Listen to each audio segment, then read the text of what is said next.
લે છે અને એના શિષ્યને ઉપદેશ આપે છે।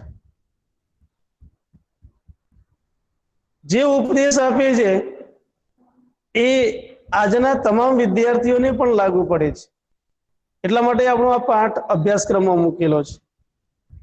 ગુરુ એના શિષ્યને ઉપદેશ આપતા કહે છે કે આ લાકડું છે એ જન્મથી જ એ પાણીમાં તરવાનો ગુણધર્મ ધરાવે છે।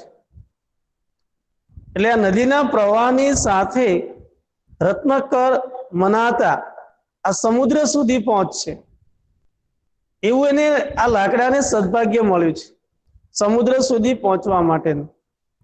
પણ એ સમુદ્ર સુધી પહોંચે ત્યાં સુધી એના માર્ગમાં કેટલાક વિઘ્નો આવે છે અને એ વિઘ્નો આપણે જોયા હતા। લાકડાના માર્ગમાં આવતા 4 વિઘ્નો। એનું પહેલું વિઘ્ન છે કે તીરે સંલગ્નતા એટલે કે કિનારાનું જોડાણ। લાકડું નદીના પ્રવાહમાં સમુદ્ર સુધી જાય છે પણ રસ્તામાં જતા જતા એ લાકડું જે નદીના કિનારે જોડાઈ જાય તો સમુદ્ર સુધી પહોંચી શકે નહીં। એટલે પહેલું વિઘ્ન આવે છે તીરે સંલગ્નતા। બીજું વિઘ્ન છે ભાર અધિક્યના જલે નિમગ્નતા। હવે લાકડાનો ભાર વધારે હોય તો એ પાણીમાં ડૂબી જાય। આ બીજું વિઘ્ન છે એટલે કે વધારે ભારના લીધે પાણીમાં ડૂબી જવું। ત્રીજું વિઘ્ન છે આવર્ત પતિતા અર્થાત આવર્ત એટલે વમળ, વમળમાં પડવું। વમળ એટલે ઘૂમરી, ગોળ ગોળ પાણીનો પ્રવાહ જે ફરતો હોય એને કહેવાય વમળ। એટલે કે આ વમળમાં પડવું આ ત્રીજું વિઘ્ન। અને ચોથું વિઘ્ન છે નદી જલ વિયોગ, નદીના પાણીથી છૂટા પડવું, વિયોગ થવો। આ 4 વિઘ્નો છે। આ 4 વિઘ્નો એના માર્ગમાં 4 માંથી કોઈ પણ એકાદ વિઘ્ન આવે તો આ લાકડું સમુદ્ર સુધી પહોંચી શકે નહીં। એટલે એને આ 4 વિઘ્નોનો સામનો કરવાનો છે। તો હવે આપણું જીવન એટલે કે આપણને પણ માનવને પણ લાકડા સાથે સરખામણી કરી છે તો આપણા જીવનમાં પણ આ 4 વિઘ્નો આવે છે। તો એટલે આપણે પણ સુખરૂપી આ સંસારને પ્રાપ્ત કરી શકતા નથી। તો એ 4 વિઘ્નોમાંથી શરૂઆતના 2 વિઘ્નો આપણે અગાઉના લેક્ચરમાં જોઈ ગયા કે તીરે સંલગ્નતા એટલે કિનારાનું જોડાણ। અર્થાત કિનારાનું જોડાણ એટલે કે આહાર, નિંદ્રા, ભય વગેરે એમાં આપણે સતત જોડાયેલા રહીએ તો એ વિઘ્ન બને છે। અને બીજું વિઘ્નની વાત કરી હતી ભાર અધિક્યના જલે નિમગ્નતા એટલે કે વધારે ભારના લીધે પાણીમાં ડૂબી જવું। એટલે આ પણ મનુષ્યને પણ લાગુ પડે છે। એનું ઉદાહરણ પણ આપણે જોઈને આપણે એ વાત કરી કે આપણી જે શક્તિ હોય એ શક્તિનું ક્યારેય પણ અતિક્રમણ કરવું જોઈએ નહીં। શક્તિ કરતા વધારે આપણે કોઈ પણ સામાજિક વ્યવહાર કરીએ તો જેમ લાકડું એ પાણીમાં ડૂબી જાય છે એમ આપણે પણ એ દેવામાં ડૂબી જઈએ। એટલે આપણે જેટલી શક્તિ હોય એ પ્રમાણે જ આપણે આપણો સામાજિક વ્યવહાર કરવો જોઈએ। સામાજિક વ્યવહાર ના કરવો જોઈએ એવું નથી, સામાજિક વ્યવહાર અપેક્ષિત છે, જરૂરી છે, કરવો જોઈએ। પણ પોતાની શક્તિને ધ્યાનમાં રાખીને, મર્યાદાને ધ્યાનમાં રાખીને એ સામાજિક વ્યવહાર કરવો જોઈએ। હવે આપણે પેજ નંબર 26 ઉપર છેલ્લો ફકરો છે એટલે કે ત્રીજું વિઘ્ન, વિઘ્નથી આપણે બાકી છે। ત્રીજું વિઘ્ન છે આવર્ત પતિતા। આવર્ત, આવર્ત એટલે કે વમળમાં પડવું, આવર્ત એટલે વમળ, વમળમાં પડવું। આ ત્રીજા વિઘ્નથી આપણે બાકી છે। તેથી હવે જોઈએ આગળ તો જો પાઠ્યપુસ્તક તરીકે ખુલ્લું રાખવાનું, એમને એમાં ધ્યાન રાખવાનું। સુરાપાનમ, અક્ષ ક્રીડા, તમાકુ ભક્ષણમ, ચોર કર્મ ઇત્યાદિની દુર્વ્યસની માનવ જીવનને આવર્તભૂતાની સંતિ એસુ પતિતો જનઃ બહિ આગંતુમ ન શક્નોતિ। હવે એટલાથી વસંત જોઈશું કે સુરાપાનમ એટલે કે મદિરાપાન અર્થાત દારૂનું સેવન કરવું એટલે કે મદિરાપાન। અક્ષ ક્રીડા, અક્ષ એટલે કે જુગાર, જુગારની રમત, ક્રીડા એટલે રમત। મદિરાપાન, મદિરાપાન કરવું, જુગારની રમત રમવી। તમાકુ ભક્ષણમ એટલે કે તમાકુનું સેવન કરવું। ચોર કર્મ એટલે કે ચોરી કરવી। ઇત્યાદિની એટલે કે વગેરે એમ, ઇત્યાદિ એમ વગેરે, દુર્વ્યસનાની વગેરે ખરાબ વ્યસનો માનવ જીવને એટલે કે માનવ જીવનમાં આવર્તભૂતાની સંતિ એટલે કે વમળ રૂપ છે. લાકડું એ સમુદ્ર સુધી જવા માટે એ નદીના પ્રવાહમાં એ જતું હોય છે, પણ એ લાકડાને ક્યાંક વમળ આવી જાય. વમળ અર્થાત ગુમરી, અને ગુમરી આવે તો એમાં એ લાકડું પડી જાય તો એ ગોળ ગોળ ત્યાંનું ત્યાં ફરે, એ આગળ વધી નહીં શકે. કેટલીક વખત આવા નદીના પ્રવાહમાં તમે બધાએ જોયું હશે કે એ સામે કોઈક આડાશ આવતી હોય, ટેકરો હોય કે એવું હોય, એટલે પાણી ત્યાં અથડાઈને પાછું વળતું હોય સામે પ્રવાહ, અને ત્યાં ગોળ ગોળ ગુમરી થતી હોય, અને એ ગુમરીની અંદર કોઈ પણ વસ્તુ પડી હોય, માનો કે લાકડું જ પડ્યું છે તો લાકડું પણ ત્યાં ગોળ ગોળ ફરે છે, એ બહાર નીકળી શકતું નથી. અને સારો એવો તરવૈયો કોઈ પણ વ્યક્તિ હોય અને એમાં જો ગુમરીમાં જાય તો ગુમરીમાંથી બહાર નીકળવું એના માટે પણ મુશ્કેલ બને છે. એટલે કે ટૂંકમાં એ પાણી છે ત્યાં ગોળ ગોળ ફેરવે છે. એટલે આ જે લાકડું જે વમળમાં પડે છે તો મનુષ્ય કેવી રીતે વમળમાં પડે છે, મનુષ્યને કેવી રીતે લાગુ પડે છે, તો આપણને તો એમાં જો સુરાપાનમ એટલે કે મદિરાપાન, કોઈકને ટેવ પડી ગઈ દારૂનું સેવન કરવાની, તે વ્યક્તિ એમાંથી બહાર નીકળી શકતો નથી. જુગાર રમવાની છે, તમાકુનું સેવન કરવાની છે, એટલે કે ચોરી કરવી, આ વગેરે જે ખરાબ વ્યસનો છે એમાં પડેલો માણસ એ બહાર નીકળી શકતો નથી. એ આપણા વમળ રૂપ છે. એ શું પતિતો જનઃ બહિ આગંતુમ ન શક્નોતિ, એટલે કે આમાં પડેલો માણસ એ બહાર આવી શકતો નથી.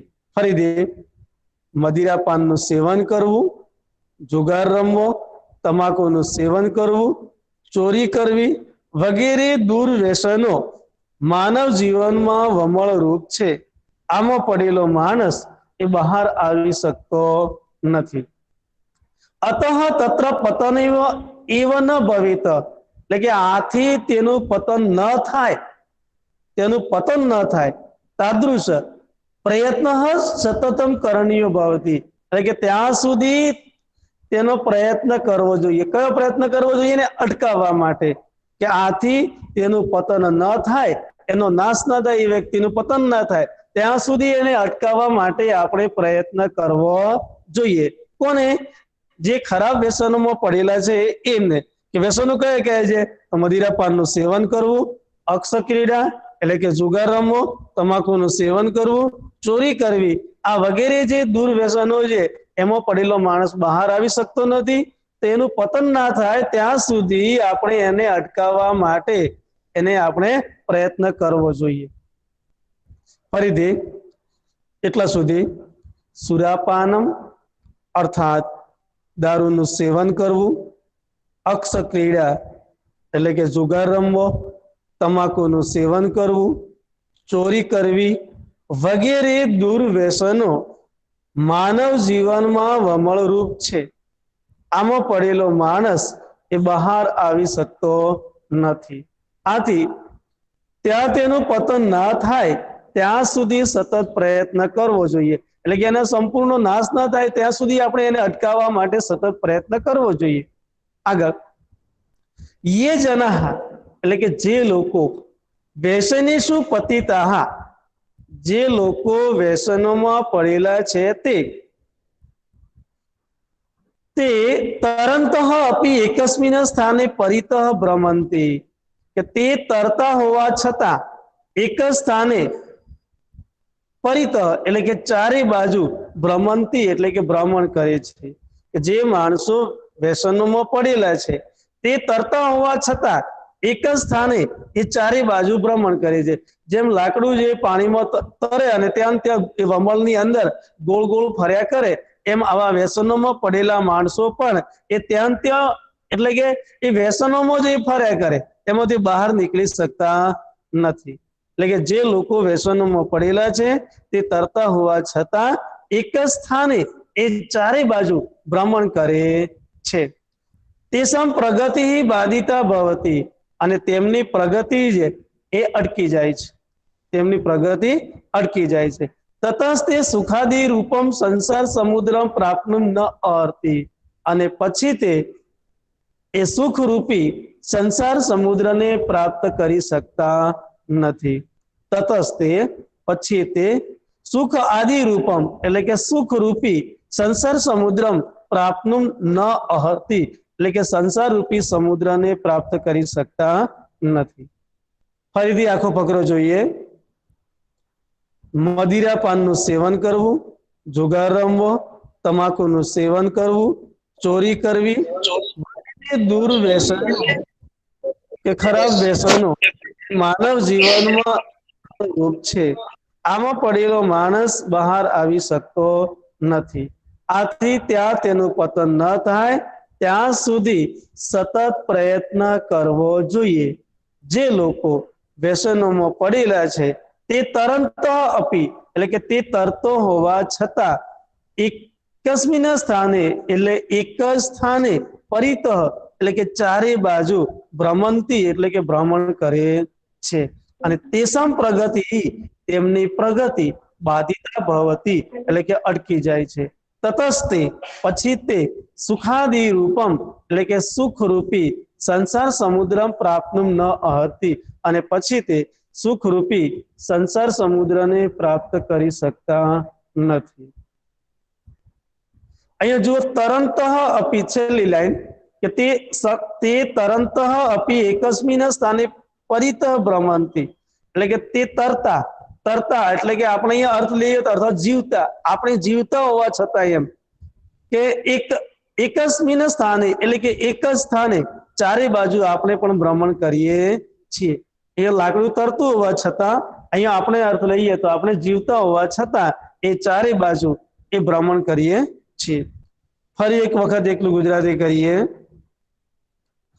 દારૂનું સેવન કરવું, જુગાર રમવો, તમાકુનું સેવન કરવું, ચોરી કરવી વગેરે ખરાબ વ્યસનો માનવ જીવનમાં વમળ રૂપ છે. એટલે કે આમાં પડેલો માણસ એ બહાર આવી શકતો નથી. આથી ત્યાં તેનું પતન ન થાય ત્યાં સુધી સતત પ્રયત્ન કરવો જોઈએ. જે લોકો વ્યસનોમાં પડેલા છે તે તરતા હોવા છતાં એક જ સ્થાને એ ચારે બાજુ ભ્રમણ કરે છે અને તેમની પ્રગતિ અટકી જાય છે. પછી તે સુખરૂપી સંસાર સમુદ્રને પ્રાપ્ત કરી શકતા નથી. તો આ ત્રીજું વિઘ્ન છે આવર્તપતિતા એટલે કે વમળમાં પડવું. આ વિઘ્ન છે એ સંદર્ભ નોંધ માટે ખાસ પૂછાય છે કે આવો પણ પ્રશ્ન પૂછી શકાય કે લાકડાના માર્ગમાં આવતા વિઘ્નો જણાવો અને તેમાંથી આવર્તપતિતા નામનું વિઘ્ન સમજાવો. એટલે કે લાકડાના માર્ગમાં આવતા એ 4 વિઘ્નો તમારે જણાવવા પડે અને એમાંથી જે વિઘ્ન વાત કરી છે કે આવર્તપતિતા નામનું વિઘ્ન સમજાવો, તો આ વિઘ્ન તમારે સમજાવવું પડે. કેટલીક વખત એવો પ્રશ્ન પૂછાય કે લાકડાના માર્ગમાં આવતા 4 વિઘ્નો જણાવો અને કોઈ પણ એકની સમજૂતી આપો, તો તમે 4 માંથી કોઈ પણ એકની સમજૂતી આપી શકો છો. કેટલીક વખત આવો પ્રશ્ન પૂછાય કે આવર્તપતિતા નામનું વિઘ્ન સમજાવો, તો આ આવર્તપતિતા નામનું વિઘ્ન છે એ તમારે સમજાવવું પડે. એટલે આ પાઠમાંથી ઘણી વખત એ ભાષાંતર પણ પૂછાય છે મોટા ભાગે અને આ પ્રશ્નો પણ ખાસ પૂછાય છે કે લાકડાના માર્ગમાં આવતા એ 4 વિઘ્નો એ સમજાવો. અહીંયા પાછળ જે સ્વાધ્યાય આપ્યું છે, પ્રશ્ન 8 આપ્યો છે, એમાં પ્રશ્ન નંબર 1 છે કે પ્રશ્ન નંબર 8 નો પહેલો, સાચું સુખ મેળવવા માટે કોણ યોગ્ય નથી? આ પ્રશ્ન પણ ઘણી વખત ખાસ પૂછાતો હોય છે. અને એમાં જુઓ ચોથો પ્રશ્ન આવ્યો છે કે આવર્તપાત નામના વિઘ્નને સમજાવો. એટલે આવર્તપાત એટલે આવર્તપતિતા નામનું આ વિઘ્ન છે એ વિઘ્ન એ સમજાવવાનું. આ સંદર્ભ નોંધ માટે પૂછાય છે. ફરી એક વખત એકલું ગુજરાતી કરી અને છેલ્લા વિઘ્ન તરફ જઈશું આપણે. એક વખત જોઈ લો ફરીથી. સુરાપાનમ એટલે કે મદિરા પાનનું સેવન કરવું, જુગાર રમવો, તમાકુનું સેવન કરવું, ચોરી કરવી વગેરે ખરાબ વ્યસનો માનવ જીવનમાં વમળરૂપ છે. આમાં પડેલો માણસ બહાર આવી શકતો નથી. આથી ત્યાં તેનું પતન ન થાય ત્યાં સુધી સતત પ્રયત્ન કરવો જોઈએ. જે લોકો વ્યસનોમાં પડેલા છે તે તરતા હોવા છતાં એક જ સ્થાને ચારે બાજુ ભ્રમણ કરે છે, તેમની પ્રગતિ અટકી જાય છે. પછી તે સુખરૂપી સંસાર સમુદ્રને પ્રાપ્ત કરી શકતા નથી. તો લગભગ તમને આ ત્રીજા વિધ્નમાં બધાને ખબર પડી હશે અને ભાષાંતર પણ તમને એ સમજાયું હશે, આવડ્યું હશે. હવે ચોથું વિધ્ન આવશે નદી જલ વિયોગ. નદી જલ વિયોગ, વિયોગ એટલે છૂટા પડવું, પણ નદી જલ એટલે કે નદીના પાણીથી છૂટા પડવું. નદીના પાણીથી વિયોગ થવો, નદીના પાણીથી છૂટા થવું.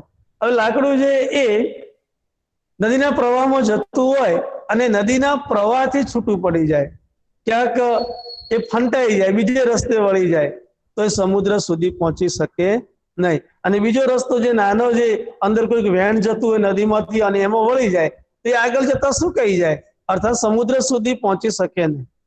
એટલે નદીના પ્રવાહથી છૂટા પડવું, આ ચોથું વિધ્ન છે. તો આ ચોથું વિધ્ન છે એ આપણને મનુષ્યને આપણા જીવનમાં કેવી રીતે લાગુ પડે છે તેને સમજાવ્યું છે. જુઓ, પરિવારાત મુખત્વમ એવ નદી જલ વિયોગ. પરિવારાત એટલે કે પરિવારથી, મુખત્વમ એટલે કે મુખ ફેરવી લેવું, પરિવારથી મુખ ફેરવી લેવું એટલે જ નદી જલ વિયોગ, એટલે નદીના પાણીથી વિયોગ થવો કે નદી જળનો વિયોગ. એમ પરિવારથી મુખ ફેરવી લેવું એટલે જ નદી જળનો વિયોગ થવો. સામાન્ય તયા પરિવારે નિવસંત, સામાન્ય રીતે પરિવારમાં રહેતા જ વયમ એટલે કે આપણે સંસાર સમુદ્રમ પ્રાપ્તનું સમર્થા ભવામાં એટલે કે સંસાર રૂપી સમુદ્રને પ્રાપ્ત કરવા માટે સમર્થ છીએ.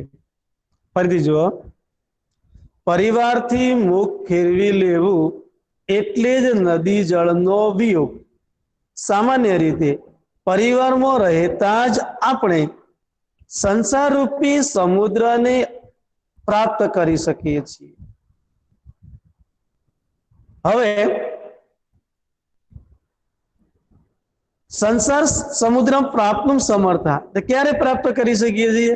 આપણે આપણા પરિવારમાં રહેતા હોઈએ ત્યારે છે. પરંતુ યદિ કચ્ચિત જન, પરંતુ કેટલાક માણસો સ્વાર્થ વશાત એટલે કે સ્વાર્થના લીધે, પરંતુ કેટલાક માણસો સ્વાર્થના લીધે, વાક ક્રોધ વશાત કે ક્રોધના લીધે, પરિવારાત પ્રતિમુખો ભવતી એટલે કે પરિવારથી દૂર થઈ જાય છે. આમ તો પરિવારથી મુખ ફેરવી લેવું, પરિવારથી દૂર થવું એટલે નદી જળનો વિયોગ, એટલે જ કે નદી જળનો વિયોગ. સામાન્ય રીતે આપણે પરિવારમાં રહેતા જ એ સંસાર રૂપી સમુદ્રને અવશ્ય પ્રાપ્ત કરી શકીએ છીએ. પરંતુ કેટલાક માણસો છે એ ક્યારેક સ્વાર્થના લીધે, પોતાના સ્વાર્થના લીધે કે ક્રોધના લીધે એ પરિવારથી શું થાય છે? પ્રતિમુખો ભવતી, પરિવારથી મુખ ફેરવી લે છે, પરિવારથી દૂર જતા રહે છે.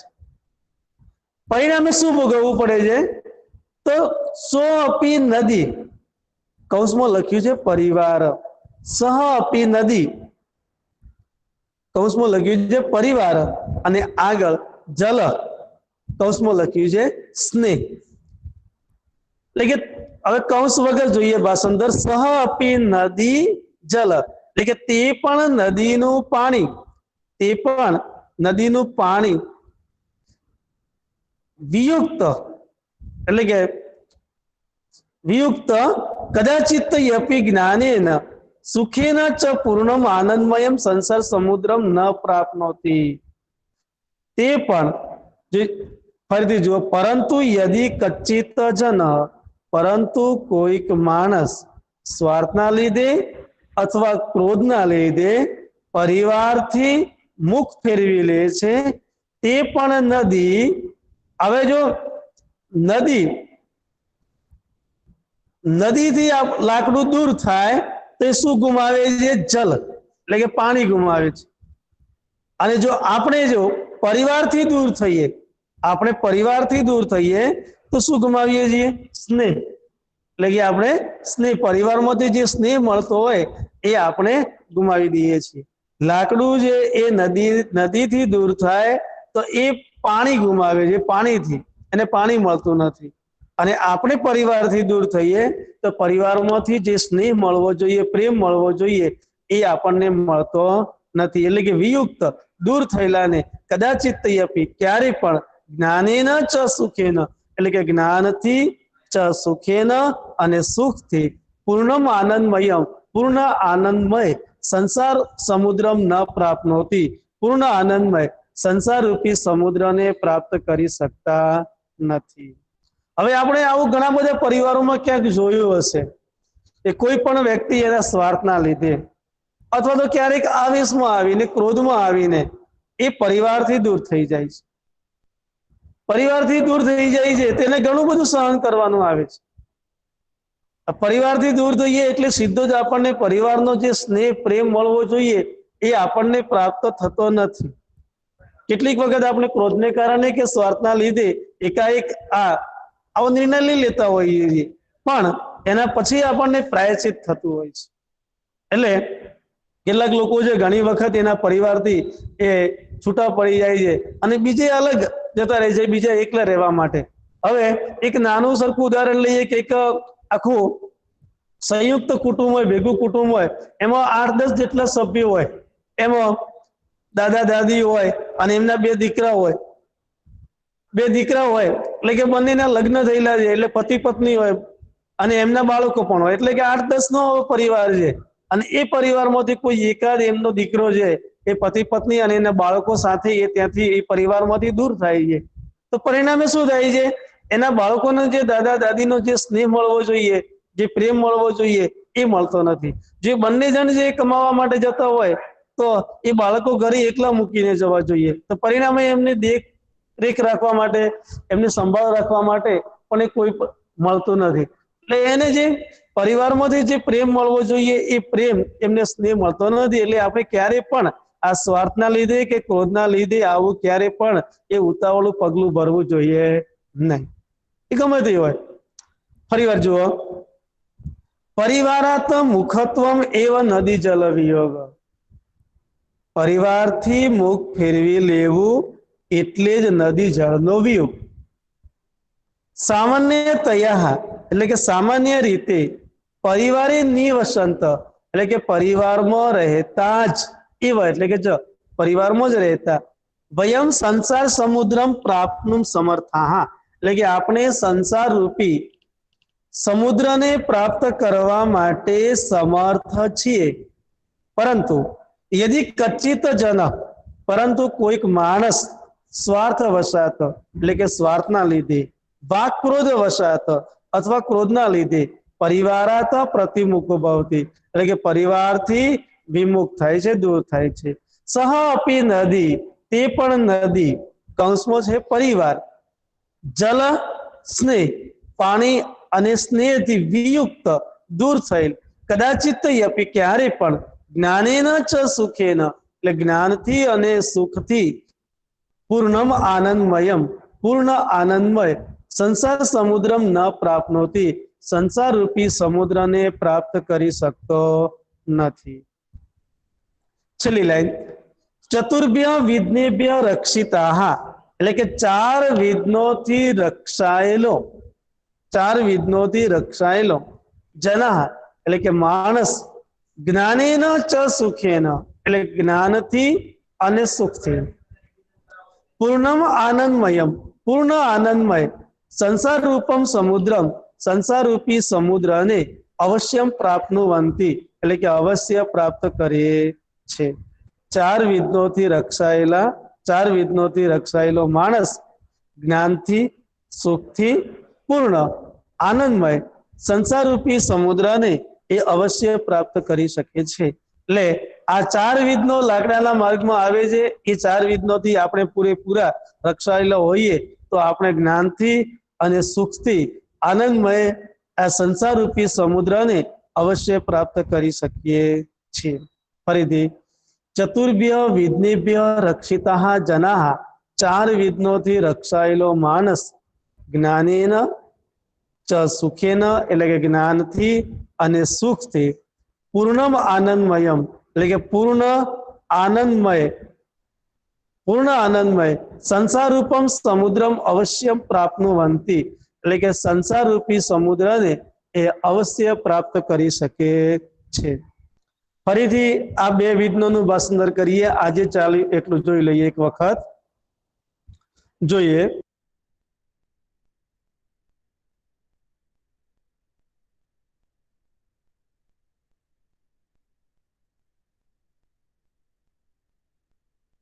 સર અવાજ નથી આવતો.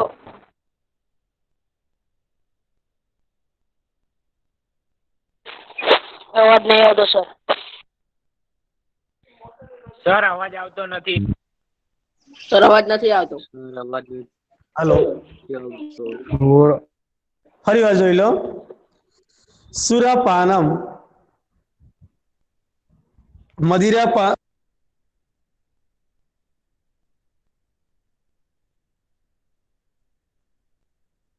તમારું માઇક બંધ થઈ ગયું. સર તમારું માઇક બંધ થઈ ગયું. અવાજ નથી આવતો. માઇક બંધ, અવાજ નથી આવતો.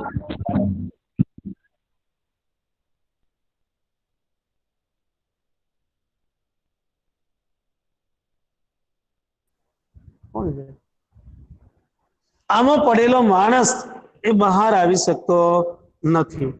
આથી ત્યાં તેનું પતન ન થાય ત્યાં સુધી એ સતત પ્રયત્ન કરવો જોઈએ.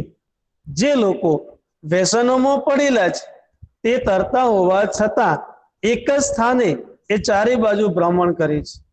તેમની પ્રગતિ અટકી જાય છે. પછી તે સુખરૂપી સંસાર સમુદ્રને પ્રાપ્ત કરી શકતા નથી. ચોથું વિઘ્ન, પરિવારથી મુખત્વમ એટલે કે વિમુખ થવું એટલે જ નદી જળનો વિયોગ. સામાન્ય રીતે પરિવારમાં રહેતા જ આપણે સંસારરૂપી સમુદ્રને અવશ્ય પ્રાપ્ત કરી શકીએ છીએ. પરંતુ જો કોઈક માણસ સ્વાર્થના લીધે, ક્રોધના લીધે, સ્વાર્થના લીધે કે ક્રોધના લીધે પરિવારથી વિમુખ થાય છે, તે પણ નદી અર્થાત જલથી વિમુખ થાય છે. અને જો વ્યક્તિ દૂર થાય તો એ પરિવારથી દૂર થાય છે. કદાચિત એમ ક્યારે પણ વિયુક્ત દૂર થયેલો ક્યારે પણ જ્ઞાનથી અને સુખથી પૂર્ણ આનંદમય સંસાર રૂપી સમુદ્રને એ પ્રાપ્ત કરી શકતો નથી. ચાર વિઘ્નોથી રક્ષાયેલા માણસ જ્ઞાનથી, સુખથી પૂર્ણ આનંદમય સંસાર રૂપી સમુદ્રને એ અવશ્ય પ્રાપ્ત કરી શકે છે. તો અહીંયા આપણે આ પાઠ પૂર્ણ કરીએ છીએ. બધાને ખબર પડી હશે. બરાબર ભાષાંતર તૈયાર કરી દેજો. લેસનની અંદર આપણે હવે 1 થી 6 પાઠ ઓનલાઈન એ સીધા બનાવેલા છે. અને આ વખતે આપણી એકમ કસોટી આવશે આ મહિનાની અંદર. એટલે આપણે બધાએ પાઠોનું ભાષાંતર પરફેક્ટ તૈયાર કરવાનું. 1 થી 6 પાઠ ઓનલાઈન કરેલા છે. એના સિવાય પણ બીજા પાઠોના વિડીયો મૂકેલા હોય તો એ પણ પાઠ એ પૂર્ણ જ ગણાય. એટલે બધાએ ફરજિયાત આ એકમ કસોટી આ વખતે આવશે એટલે 1 થી 6 પાઠ બરોબર તૈયાર કરજો. અને આગળના પણ જે વિડીયો મૂક્યા એ પણ પાઠ પૂરા જ કહેવાય. એટલે એની પણ બરાબર તૈયારી કરજો. પહેલા પાઠમાંથી તમને વાત ના કરીએ તો કદાચ જે પહેલો પાઠ છે એ પાઠમાંથી શ્લોક નંબર 1 સમ વદધ્વમ સમ ગચ્છત્વમ એ શ્લોક કંઠસ્થ કરવા માટેનો છે. અને એ જ પાઠમાંથી પહેલા પાઠમાંથી ચોથો શ્લોક છે સર્વે ભવંતુ સુખી ને શાંતિ મંત્ર છે એ પણ કંઠસ્થ કરવા માટેનો છે. એટલે આ બે શ્લોકો જે બરાબર લખીને તૈયાર કરવાના. એમાં જરા પણ ભૂલ હોવી જોઈએ નહીં. તો આ પરીક્ષાની અંદર પ્રથમ પરીક્ષા કહો કે વાર્ષિક પરીક્ષા કહો, જે પરીક્ષા કહો એમાંથી આ 101% પરીક્ષામાં પૂછાય છે. એટલે બરાબર તમે લખીને તૈયારી કરી દેજો. અને લગભગ ટૂંક સમયમાં આપણી સ્કૂલો આ ગવર્મેન્ટ પણ ચાલુ કરવા જઈ રહ્યું છે. એ પણ તમારા માટે એક સારી બાબત છે. તો અહીંયા આજે આપણું આ લેક્ચર પૂરું કરીએ છીએ. આના પછી જે લેક્ચર હશે એમાં ફટાફટ જોજો, જોડાઈ જજો. ઘણા બધા વિદ્યાર્થીઓ હોવા છતાં આજે ખૂબ ઓછા વિદ્યાર્થીઓ જોડાય છે. એ ખરેખર એક દુઃખની બાબત છે. આમાં ગંભીરતાથી નોંધ લેવી જોઈએ. તમે બધા જોડાય છે, ખૂબ સમજુ અને સમજદાર વિદ્યાર્થીઓ છો એટલે લેસન ની અંદર જે તમે સ્વાધ્યાય પોથી કે ચોપડો જે બનાવ્યો હોય એ પણ બધાએ સાથે સાથે પૂરું કરતા રહેજો ધન્યવાદ પોતાની જાતે જ બધાએ લિંકમાંથી લેફ્ટ થઈશું ઓકે